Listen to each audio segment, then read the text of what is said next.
Kayak ada pasangan suami istri, Iya, terus habis itu suaminya itu misalnya selingkuh iya, kan, terus habis itu perempuan yang diselingkuhinnya itu hamil iya, ya, terus apa sih namanya, eh, laki-lakinya itu dia mau tanggung jawab tapi nggak mau tanggung jawab gitu, kayak setengah-setengah gitu Pak. iya, iya.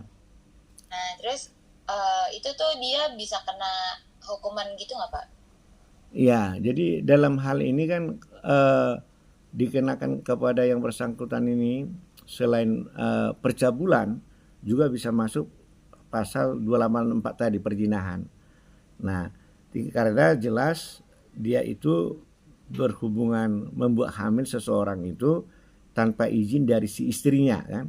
Kalau itu istrinya sudah kasih izin berarti bisa berlanjut kepada pernikahan, karena kalau ada pernikahan kedua yang poligami itu haruslah adanya izin dari istrinya. Tanpa izin maka itu namanya perzinahan. Kalau nikah siri bagaimana Pak? Nikah siri hanyalah syarat syarat agama, tapi kalau di dalam undang-undang ini itu adalah bukan dianggap sebagai pernikahan yang sah. Nah, jadi kalau misalkan dia ini Pak sudah nikah siri yang dengan hamil ini, tapi soal tanggung jawab terhadap anak di bawah usia itu adalah penelantaran. Dia harus bertanggung jawab di bawah kandungan tadi. Nanti harus ada tes DNA, DNA itulah dibawa nanti ke polisi bahwa ini adalah benih dari si selingkuhannya. Maka diminta selingkuhan dan memang itu harus diperdata dulu. Jadi tidak boleh langsung ujuk-ujuk harus pidana. Siapa tahu si laki-laki ini mau mempertanggungjawabkan itu, karena ini kan ranahnya adalah privasi. Jadi hukum pidana ini seminimal mungkin lah dikenakan kepada hal-hal yang bersifat privasi. Nah, jadi kalau karena yang dijaga adalah manakah yang lebih baik?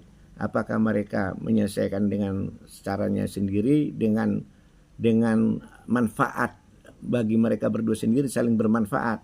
Tapi kalau ini sudah masuk menjadi ranah polisi tidak ada manfaat. Bahkan yang sudah bersuami istri pun bisa berakibat kepada perceraian. Nah, ini kan nggak dikehendaki oleh hukum. Begitu juga dengan selingkuhannya itu. Jangan-jangan semakin tidak mau bertanggung jawab si laki-lakinya kan begitu ini karena sudah dilaporkan polisi dan seterusnya.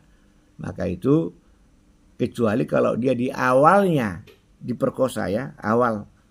Jadi terjadinya perhubungan adanya rahimnya itu adalah karena akibat dari pemerkosaan. Itu pun kenapa tidak dilaporkan ketika terjadi pemerkosaan? Karena kalau pemerkosaan kan bukan suka sama suka, tidak ada di situ suka sama suka. Tapi kalau tadi sudah sampai ada hamil, nah berarti kan ada suka sama suka. Kalau dipaksakan dengan ranah pidana boleh saja, tetapi tadi akibatnya adalah masuk menjadi hal yang tidak baik kepada kedua pihak. Kedua pihak pertama adalah si selingkuh dengan si laki-laki ini, dan yang kedua adalah si laki-laki ini dengan istri sahnya.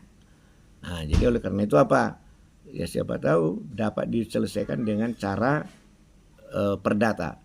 Tapi kalau tidak lagi tetap ngotot, misalkan silakan.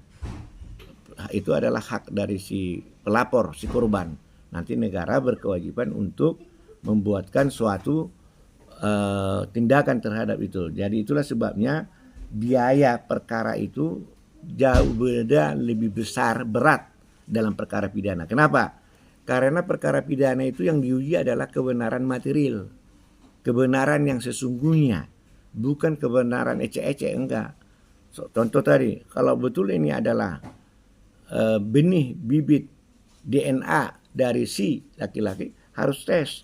Bahkan ada beberapa tes nanti itu biayanya berapa. Kemudian mengadakan saksi dan segala macam dan segala macam. Ada lagi itu kasus misalkan pembunuhan. Karena batas waktu dari Papua sana ke Merauke dari tempat langsung harus sewa helikopter. Hanya mengambil tangan yang putus. Pernah saya baca itu di majalah Tempo waktu itu. Dibawa charter satu pesawat untuk dibawa ke rumah sakit di Merauke karena untuk bisa memvisum itu hanya rumah sakit itu, yang lain nggak mampu karena lewat dia dari 24 jam intens apa namanya keasliannya ya, keaslian originalitasnya apakah ini bahagian dari tubuhnya yang diketemukan tempat lain itu susah, maka dilakukanlah dengan cara tadi mencarter. Nah, itu siapa yang memikulnya? Negara. Karena negara harus sampai memutuskan kebenaran yang sesungguhnya. Kalau seseorang datang mengaku-ngaku, Pak polisi saya yang membunuh, ini goloknya, ini segala macam, nggak bisa langsung ditetapkan sebagai tersangka. Cari kebenaran materialnya. Buktikan apa hubungan si pelapor ini yang datang bawa golok itu dengan si korban, apa motifnya dan segala macam. Kalau perdata apa? Kalau seseorang sudah mengakui hutang, selesai, putus. Nah, makanya saya selalu katakan itu, marwah hukum itu, ilmu hukum ada di hukum pidana. Jadi kalian harus kuat di situ. Ya Nuraini ya? Iya Bapak, Oke, terima kasih. baik. Baik. Bapak terkait Anissa mau tanya deh Pak. Iya, silakan. Silakan.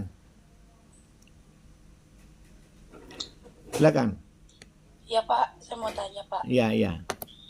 Si Kalau Clarice. misalkan, Iya. terus bentar Pak. Iya, nggak apa-apa, Clarissa. Silakan. Kalau misalkan ada laki-laki yang memperkosa perempuan saat perempuan itu mabuk, itu ada kan ya Pak hukumnya? Iya. Itu bisa dikenakan tindak pidana gitu Iya, si pelakunya itu berat itu. Jadi artinya hasal dengan cara menyatakan saya tidak mau berulang kali misalkan, itu adalah sudah masuk dengan paksaan, dengan kekerasan. Ya, jadi kan kalau dalam 285 itu barang siapa dengan kekerasan, ancaman kekerasan, melakukan persetubuhan. Apa persetubuhan? Tadi sudah saya katakan, harus ada penis laki-laki ke dalam vagina perempuan berulang kali. Buktikan penis itu berulang kali. Nah, membuktikannya bagaimana itu Pak? Ada, maaf ini kalian sudah dewasa ya. Kecuali masih ada nggak kalian mahasiswa umur 17 tahun? Saya nanti jadi kena saya nanti dilaporkan. Enggak kan, sudah dewasa semua kan? Sudah 18 tahun minimal tamat SMA kan 18. Nah, jadi harus dibuktikan berulang kali. Berulang kalinya bagaimana? Sperma DNA-nya dari si laki-laki itu harus ada di spray. Nah, kalau sudah ada itu sudah berulang kali kan. Nah, baru kemudian membuat yang bersangkutan itu saat hamil atau mengakibatkan bukan hamil, menjadi pingsan, mengakibatkan si korban itu menjadi pingsan atau karena mabuk tidak sadarkan diri. Nah, itu adalah kekerasan.